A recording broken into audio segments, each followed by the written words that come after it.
Welcome back.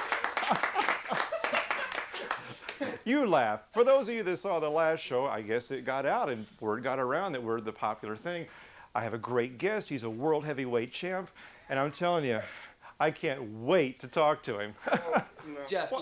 Jeff. Sorry, No, we left my this here by guest. mistake. No. No. What? No. Cardboard, It's Jeff. my guest. You'll be all right. It's okay. Go on with the show, buddy.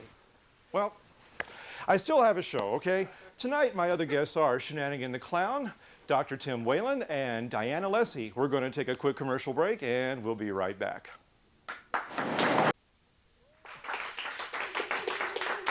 Whoa! And the crowd roared. We're back. The breaks get shorter and shorter. I said this on the last show, and I'm going to continue to say it. They get shorter and shorter. You're playing a trick on me. I know you are. My first guest has some impressive credentials. He's a graduate of the Ringling Brothers and Barnum and Bailey Clown College, and that's a mouthful right there. Won't you please welcome Shenanigan the Clown.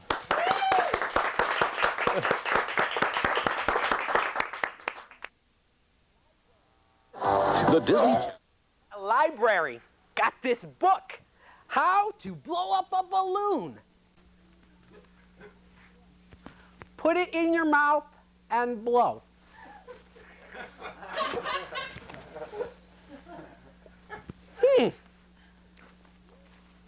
No, just the end. Whoops.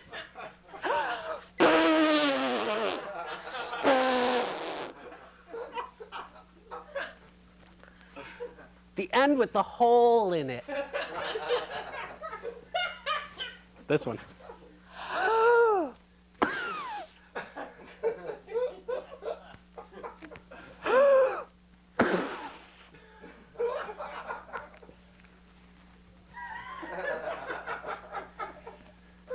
Hold it.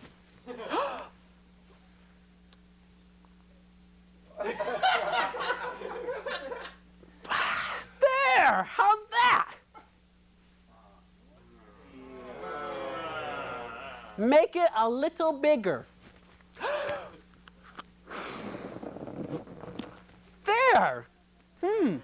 No, the picture in the book is a little bigger than this. There! No, a little bigger.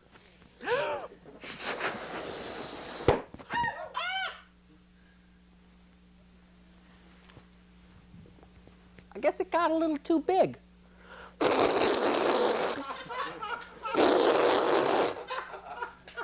Oh well. Try again next time.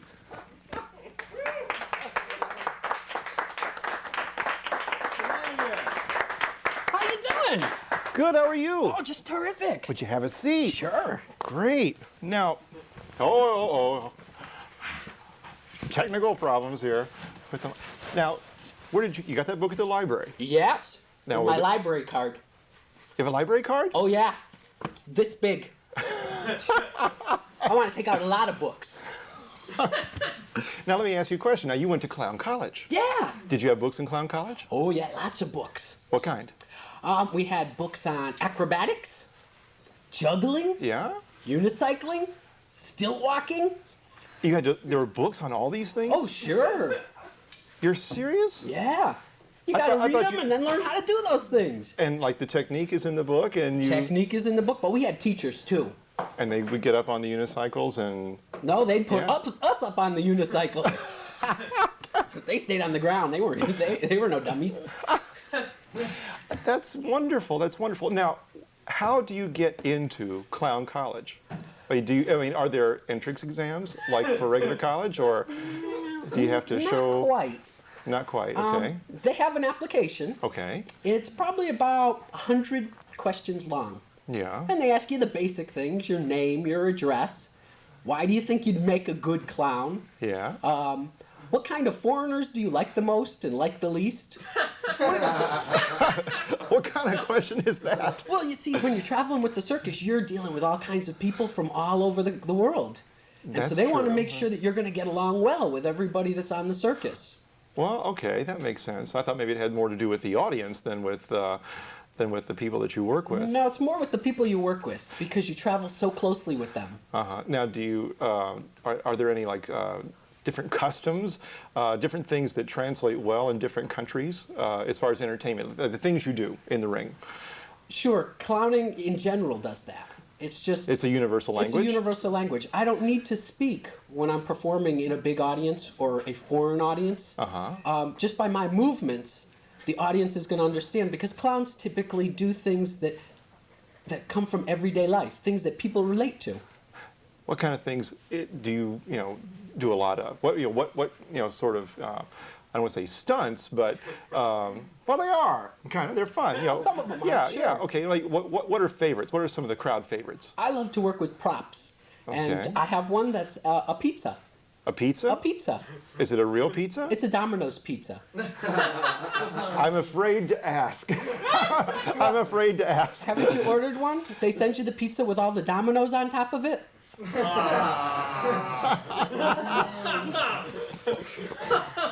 It's my favorite. It has Domino's on top of it. Absolutely. Now, What else would a Domino's pizza have? you could reel me in with this because I'm very naive. Well, and pepperoni pizza has pepperoni on top. Okay. Domino's pizza would have Domino's on top. So do you carry this pizza around and try to yeah. keep the Domino's from falling, or Actually, I tried to deliver it. to? It comes in a box to whoever called in the order. Oh But my. most of the time, people don't order Domino's pizza. They have cheese pizza, Yeah. pepperoni pizza, sausage pizza. Very rarely do people order Domino's pizza. So what happens? What happens when you deliver the pizza? What happens? But I actually end up eating it most of the time. Ah. It gets cold. You only have 30 minutes. Oh, okay. Look, we're going to take a quick station break, and then we're going to be right back with our next guest. You are a hoot.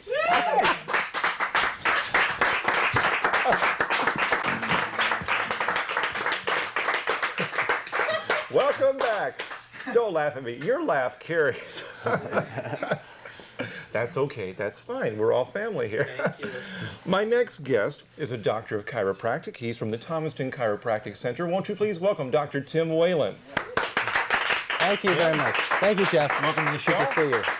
Now, I have to comment on all these accoutrements. This is a very special show that we have tonight because I've never seen so many props. I mean, we've had Shenanigan on with his goodies, and now we have what looks like a miniature crystal ball and all kinds. Would you like to first maybe tell me and the audience what we have here? Okay, what we have here is, thank you, Jeff. That's a nice introduction. And hello, folks and patients at home and my staff. I want to greet them.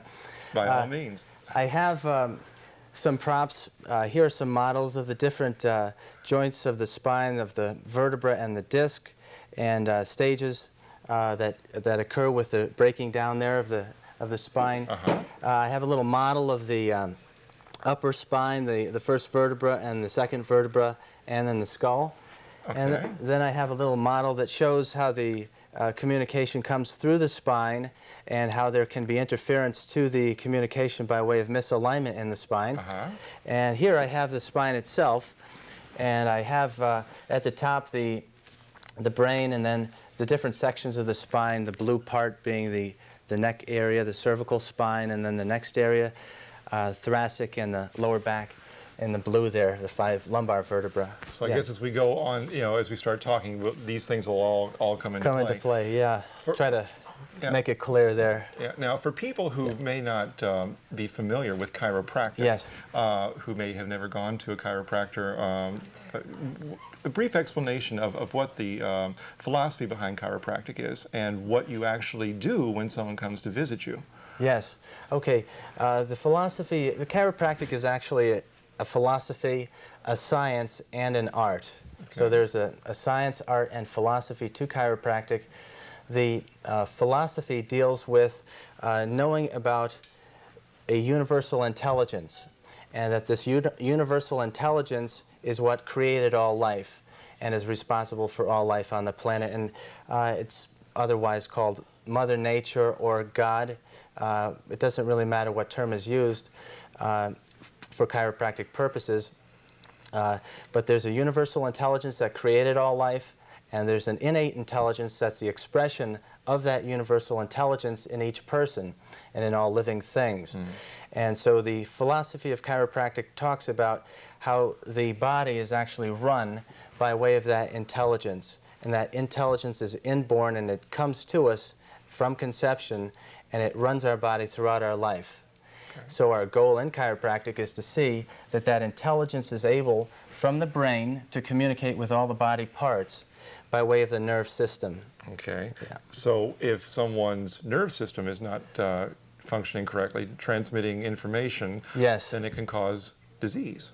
Yeah, that's very, very much what we say, very close to what we say. Actually, we use a slight difference in the word disease, and we call it dis-ease. So we see that the body is functioning without the normal harmony that it would normally have. So we would call it dis-ease to show that. When the nerve system, when the brain is in full control of all the body parts through the nerve system, then it's able to produce that harmony, that normal function, and stay in high-level health. Yeah. That's tremendous.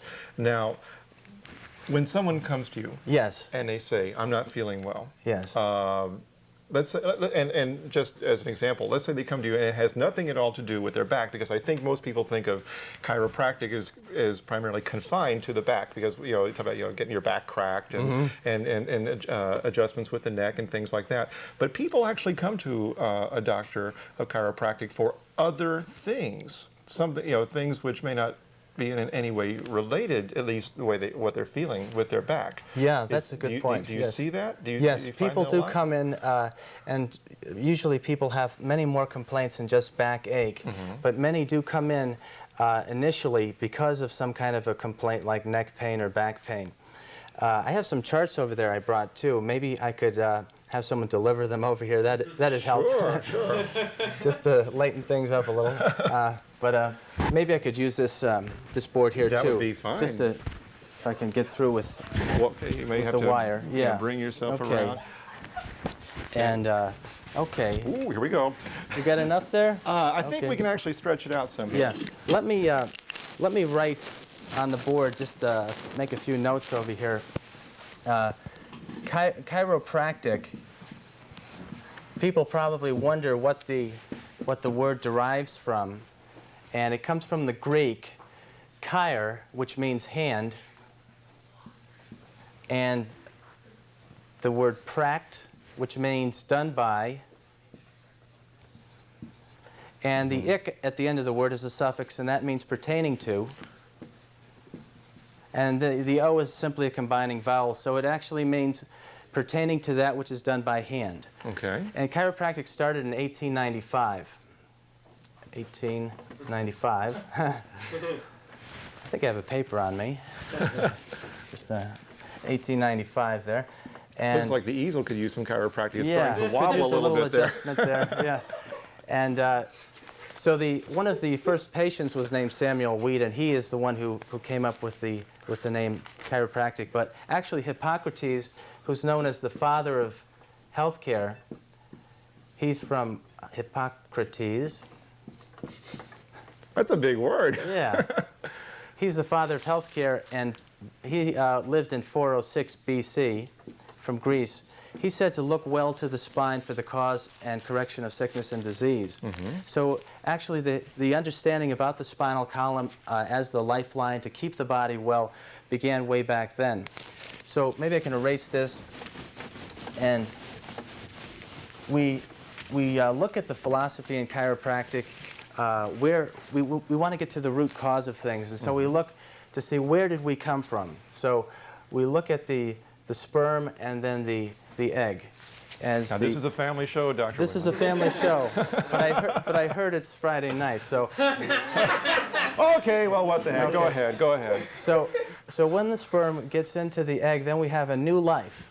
We have that innate intelligence present, and as the body grows from there, it doubles. The cell doubles into 2, and then 4, 8, 16, 32, and it continues. And the first organ begins to make its appearance, and that occurs on the 18th day. And that's, guess what organ that is? I don't know. Anybody have an idea? Brain. It's the brain. Excellent. That's right. And Give then him a cookie. Yes. And then the spinal cord develops off of that. So the brain is first. So let's make believe this is the brain. And then the next organ system is the spinal cord, and then the nerve system develops off of that by way of the nerves. And so all of these nerves go to tissue cells.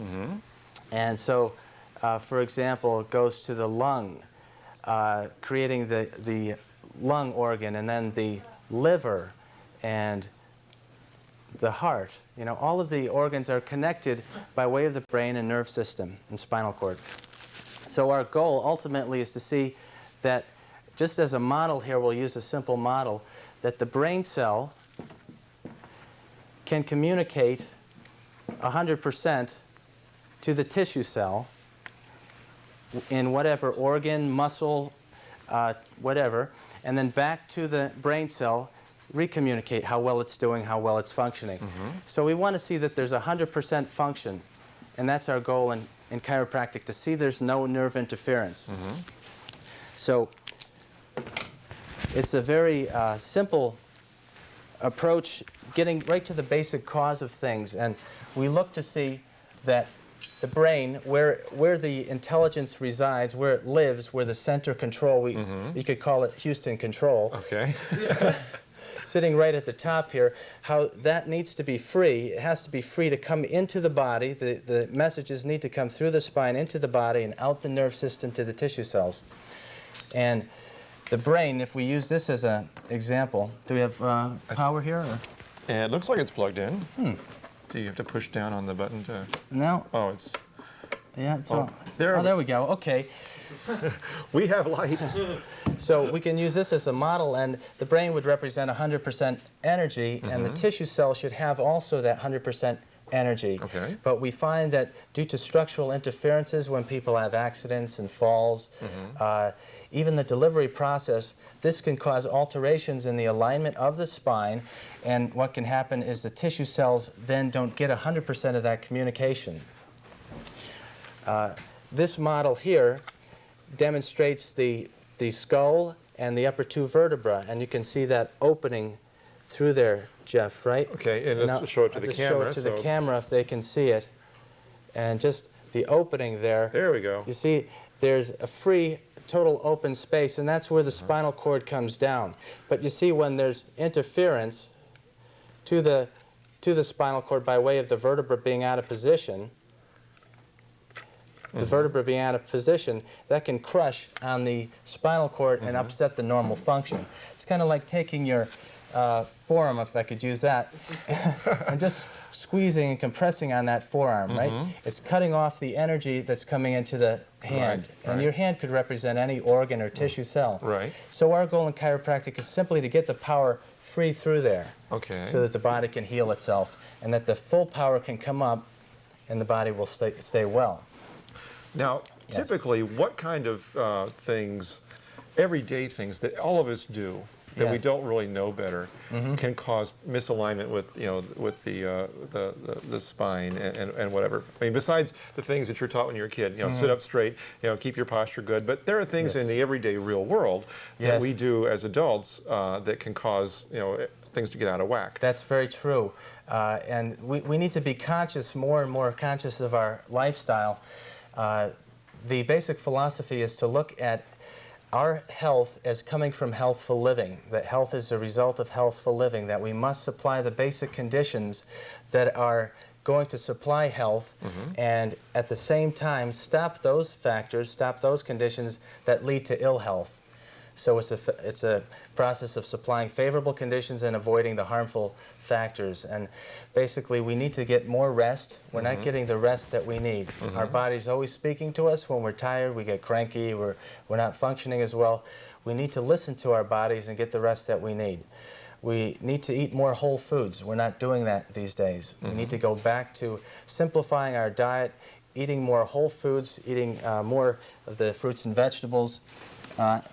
I've got some books that I could recommend too in that regard that I found to be very helpful for patients in understanding this.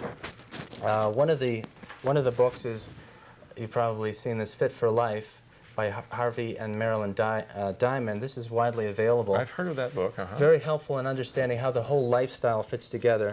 This book was a great influence upon me in giving me an understanding how we can have health on our own. We can take it upon ourselves to see that we're securing health through our own healthful living, and it gives guidance in that direction.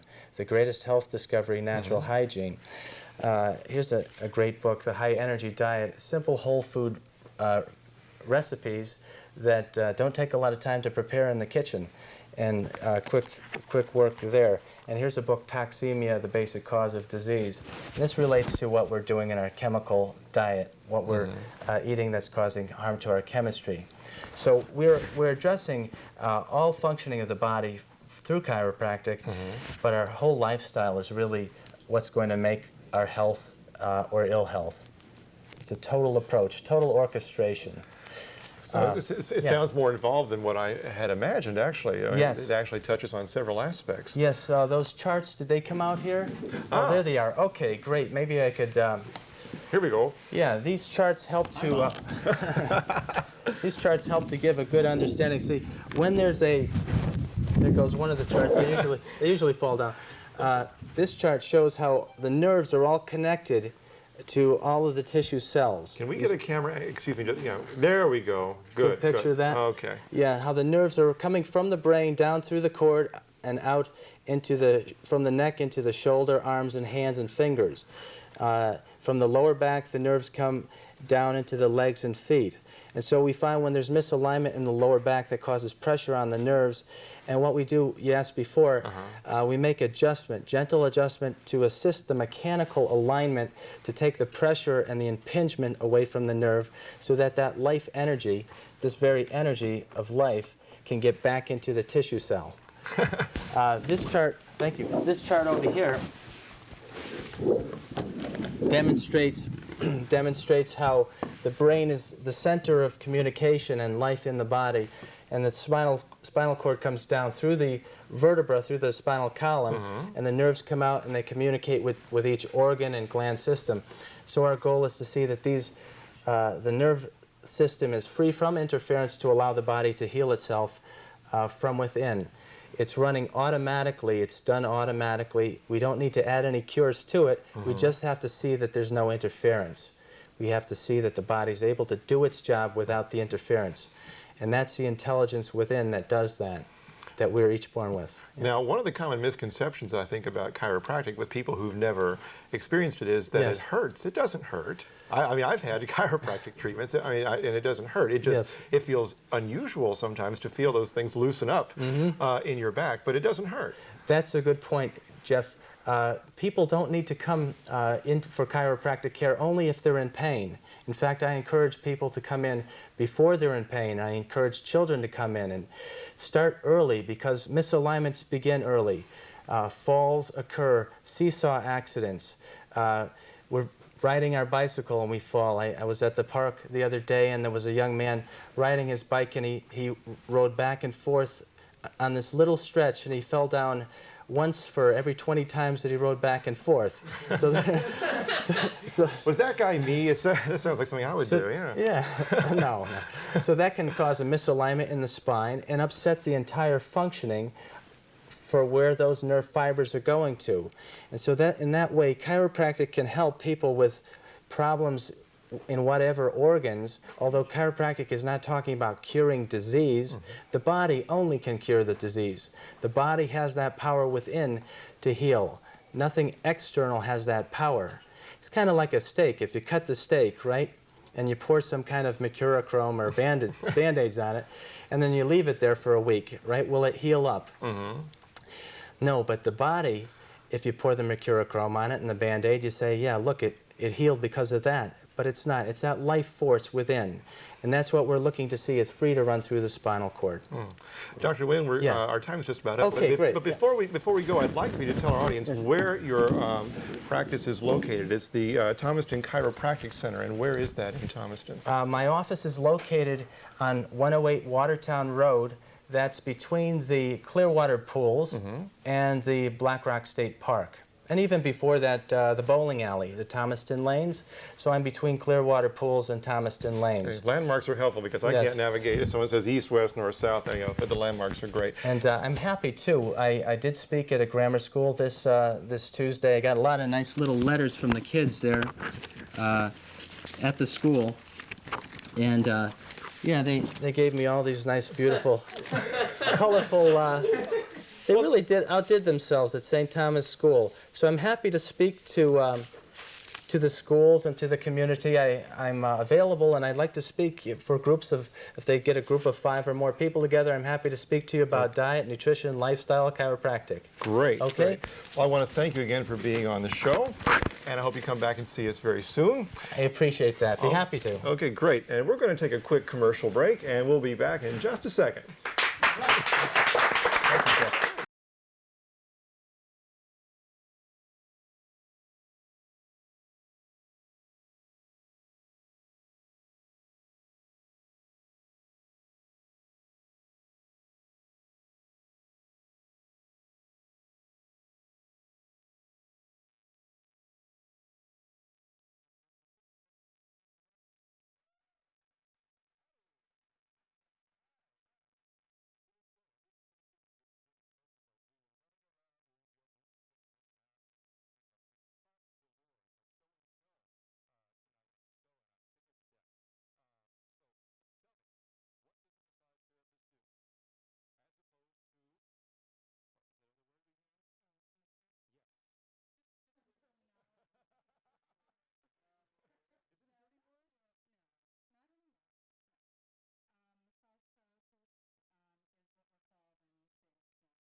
Okay, now I know that, for example, Dr. Whelan had to go to college, for chiropractic.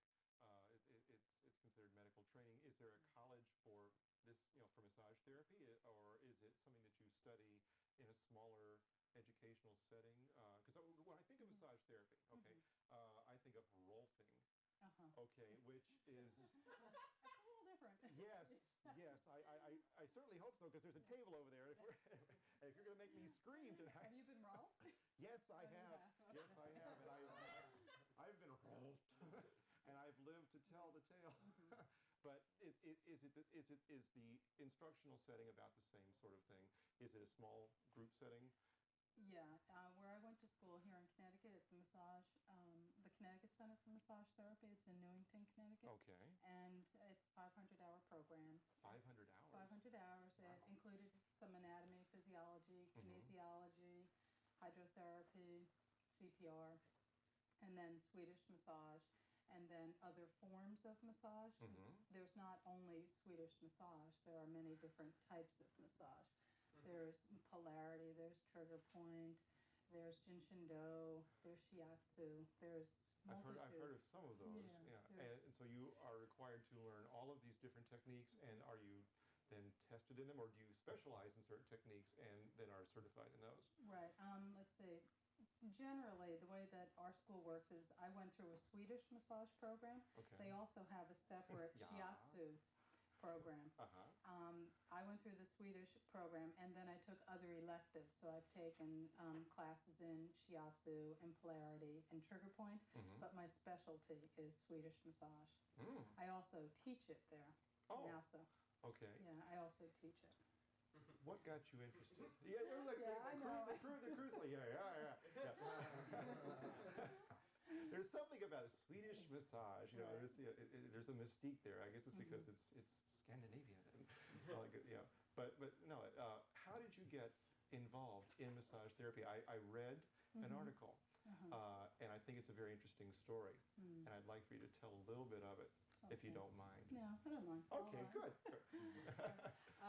I used to be a letter carrier for the post office, and I carried mail in Watertown for 4 years, and my body was really starting to show signs of a lot of wear and tear. I mean, walking, delivering mail in blizzards and hurricanes is kind of after a while, you know, you're walking around and you're kind of, your body's sloping to one side, and so one day I was like realizing I was carrying this big mail bag up a hill, and I was feeling really sorry for myself, and I kind of said, God, what am I going to do with my life? I have to I can't do this for the next 20 years. I'll be dead. So I really didn't have a clue what I wanted to do, and one day I was really feeling very physically ill and emotionally upset about everything, and so I called a massage therapist on the mail route where I worked, and she worked at a chiropractor's office. And I called her and I said, hi Margaret, this is Diane, I deliver your mail and I really need some help. Do you think you could help me? And she said, oh sure, come on over. So I had the first massage of my life in 1987, and in that 1 hour I knew that I would go to school and learn it, because the transformation of how I felt from feeling like the lowest and the worst I've ever felt in my entire life to feeling totally revived and alive was really powerful for me. So not everyone falls dead asleep after a good massage, like I would just like, you know, slump over on the table. I think that's what I'd be tempted to do. But you can be revived just like through chiropractic, and what you can, it actually makes you feel perky. Yeah, well, it releases, when you release stress out of your body that you're carrying. It can be, you know, for me at the time it was my work mostly that I was feeling the effects of. It can be stress at home, it can be any kind of stress, and it adds up in your body, and posturally you'll start to, you know, hold yourself differently, and over the course of time it's painful, and your body is adjusting to try and compensate for this, and when you start to release some of that pain out of your body, which massage does, it just totally can like wake you up again. Places that you haven't even felt in your body come alive. I mean, literally, I didn't even feel my shoulders until she started working on them. I mean, they were just in such chronic pain that your mind kind of blocks it out, so you don't feel that all the time. So I came alive during that massage. It was Went to school. almost a religious experience. Yeah, oh, it was. Actually, it was, yeah. Now, I've been staring over here at this table. Yeah. That's the tools of my trade. The tools of your trade. Can we get a shot of this? Let's get a shot of this. Now. Thank you. Now, when I first saw this, when I walked into the studio before the show started, I thought there was a person underneath there, and I was like, well, she brought the table and, you know, and the person. And the person. But I understand that I am going to be the person. You are. I am. You are. I'm the guy. Well, The man. shall we, or is there something that you need to do to set this up, or? Okay, no, it's pretty well set up. So typically when a person would come into my office, I would have them fill out a medical intake form, just so I would have an understanding of if they had any problems or any serious conditions I should know about. Then we would talk a little bit, and I would kind of try and help them feel a little bit more comfortable, and then I would show them how to get themselves on the table in privacy. The whole thing is done very discreetly, and so that a person can really relax. Now, there we are. Okay. I love hunting for the camera.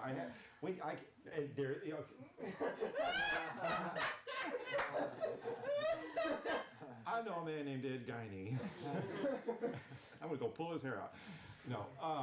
Now I've lost my train of thought. What was I going to say? Oh, you mentioned discreet. You mentioned discretion and all that. Now, if I'm not mistaken, under normal circumstances, not for the circumstances of tonight's show, massage therapy is done somewhat disrobed. Correct. That's right. But we are not going to disrobe tonight because it's a family show. We've already seen the sperm and the egg, and that's as risque as we get. So having said that, I guess we should maybe move along. I need to probably unmic myself here. Okay, let's see where I'm hooked up to. You're hooked, yes, you I've are got wired one. there. Okay. I'll drape this over here. Excuse me. Sure. And you just tell me whatever it is you want me to do. Okay, so first of all, if you would take your shoes off, that would be helpful. Well, that's going And to your- reduce my height by about 6 inches. Okay. And your jacket. And my jacket. yeah. Uh-oh. And the tie. And the tie. And the tie. You're going to make me take my clothes off. Okay. Da-da-dun-dun, da-dun. No, that's not the kind of music. I brought my own music. You thank brought your own music. Oh my gosh. God, I can't get my I said that word. The D word. The D word, yeah. I said the B word 2 weeks ago. What B? You can't say it again. If I could say it again, it would be. It's old news. Yeah. It's old. Exactly. Exactly. Check for reruns. Okay. So Okay. you undo a few of the Undo a buttons. few So of the your buttons. head is going to be here. You're going to be face up. Okay. Okay. Okay, just get on the table. It's safe. It's secure. It'll hold you. Okay. Okay. Now you want your head down. My head Yeah. down. So you're going to have to slide down towards your feet more so that your head's on the table. Slide down Towards your feet. Oh. Go down that way. A little bit more. Good. A little bit more. Come on. Oh. Don't be afraid. All right. Now I Okay. have to just fix the pillow for under your knees because that will take the arch out of your low back. I see. Okay. We don't want you to have any pain when you get off the table. Okay, should I like? Yep. Just bend your knees. Okay. There you go. Okay. Okay. Oh, okay. There. It's very simple. Now normally you would be under the sheet. But Yes. since we With want no people clothes to be on or whatever it is. right. Okay. Okay. So just take a nice deep breath and breathing down into your belly as if there was a balloon. Remember Shenanigan's balloon? Okay. Blow up your belly with the balloon. Okay. And this is going to help you start to relax. And at any time, if any of the pressure that I use is too much, you just need to check in with me. Okay? It's not about that it should hurt you, although at times it may feel uncomfortable. Okay? You just need to let me know if it is. Okay. So you can just let your head even begin to get heavier as you begin to relax. And you're breathing. And you're kind of forgetting about the lights and that you're doing this in front of millions of people in Litchfield County. Okay. So what I'm doing is just starting off by doing a massage for your scalp, and I work with a lot of people that have a lot of tension headaches, and I find that by starting to work on their head and their occipital muscles under their skull right here, down here, you feel that? Yeah, this is at the base of my That's skull for those of you right. who don't, Okay. have a camera pointed at my back of my head. And you can even let your head get heavier now. You're Okay. doing a little bit of the work. Okay. So part of the reason why massage works so well is when a person does start to relax, their muscles begin to relax, their bones will get heavier, and you actually kind of find yourself sinking into the table. And as Dr. Whelan had talked about earlier, our lifestyles in the 90s keep us on the go all the time, and we need time to really rest and let the body restore its own sense of balance. And massage helps that, helps the nervous system relax. So again, I'm just doing some massage on your scalp, and this starts to loosen up some of the tension that gets accumulated in our heads. We're a society that thinks a lot. Well, that's interesting. So we use our It feels like your thumbs are going right through my head. It doesn't hurt. It just feels very unusual. Well, I'm actually moving some very thin layers of muscle. Yeah. Oh, okay. Okay. And then I would just allow yourself to keep breathing. And I'm just going to stretch your neck and your spine a little bit as I'm pulling back. I'm not doing any kind of adjustments. I'm just stretching. And then I use either oils or lotions, and the stuff that I use is all natural and organic because, as we know, that everything that we put on our skin gets absorbed into our body. And so I use all natural products, so hopefully avoiding anybody having any reactions, allergic reactions. And now I'm just massaging gently some of the muscles in your forehead. How's the pressure? Pressure? the pressure underneath my thumbs. Oh. Is that comfortable enough? Oh, yeah. Just smoothing out the muscles along the bones of your arms there.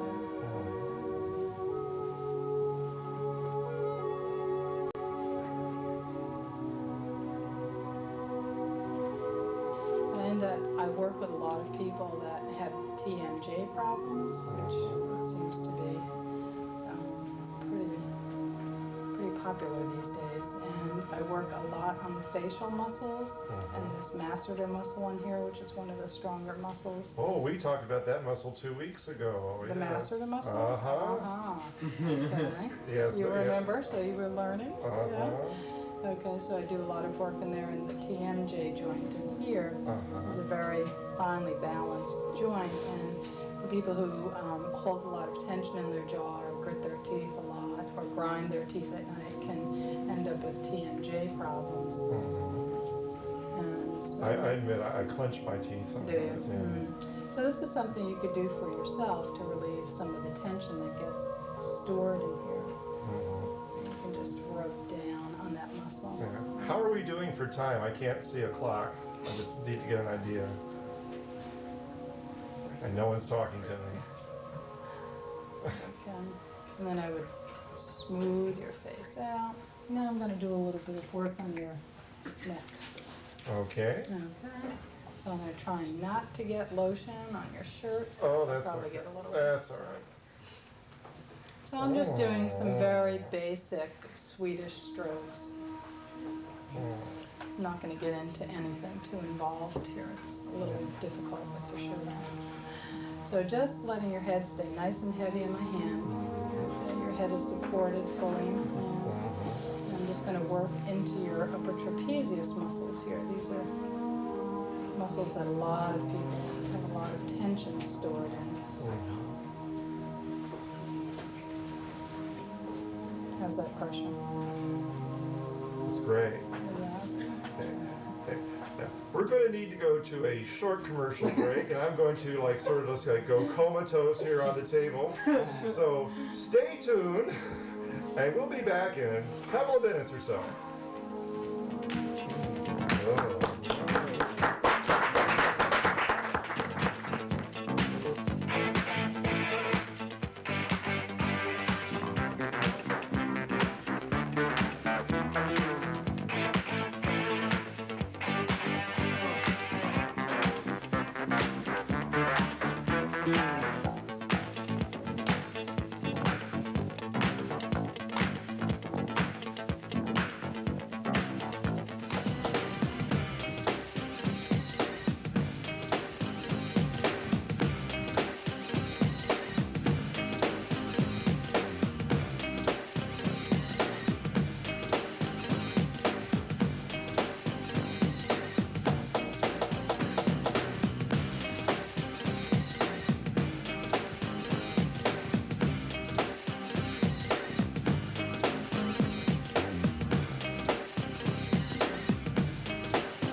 Do I look relaxed? I feel relaxed. Actually, that was very, very nice. Thank you very much. I didn't want to get off the table, actually, during the break. I just wanted to just kind of lay there. But the show must go on. My next guest is actually someone that you've seen before, but not exactly as you're going to see him now. Won't you please welcome Mike Fixer. Mike? Hi, how you doing? Good, good. Now, get a close-up. Get a close-up of Mike. Smile. There you go. Which This camera? Yeah, okay. Recognize that face? Give us a hint. Balloons. Balloons. Yes, that's right. That's right. You are Shenanigan. Shenanigan. Okay. I think it's great to come back out after taking all this. Now, how long did it take you to get all of the makeup and everything off? To take it off, it only took probably about 10 minutes, if that. Really? I mean, it just looks so elaborate, and with the the wig and all that. Well, it took a little bit of over an hour to put it on. It Oh. comes off a lot easier than it goes on. He went to all that trouble. Just, oh my gosh. Well, I'm just awestruck. I really am, because I don't know if I'd fiddle with something for an hour just to pull it off after 10 minutes. Well, I didn't know that. So you learn something new every day. I don't get out much, and I don't know much. Now, we talked a little bit when you were out as Shenanigan about you went to clown college and what have you. Now, other than the type of thing that you did tonight on the show, you work alone, obviously, you do some solo work. Do you work with other people? Do you work with troops of clowns? Occasionally. Okay. Mostly I work with a partner. I have a partner, her name is Shirley Snow, or otherwise known as Bellybone the Clown. Bellybone? Bellybone.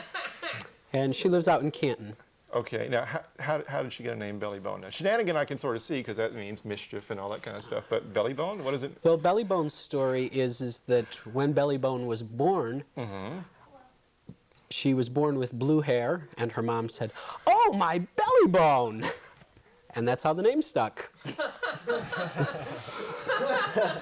does that leave? Bellybone is actually an Old English word, which means fair maiden, bonny lass, and she has a female character for her clown. Okay, I was going to say, well, I don't want to say it loses something in the translation, but it's certainly, I would have never guessed that from Bellybone. It sounds like something, I don't know.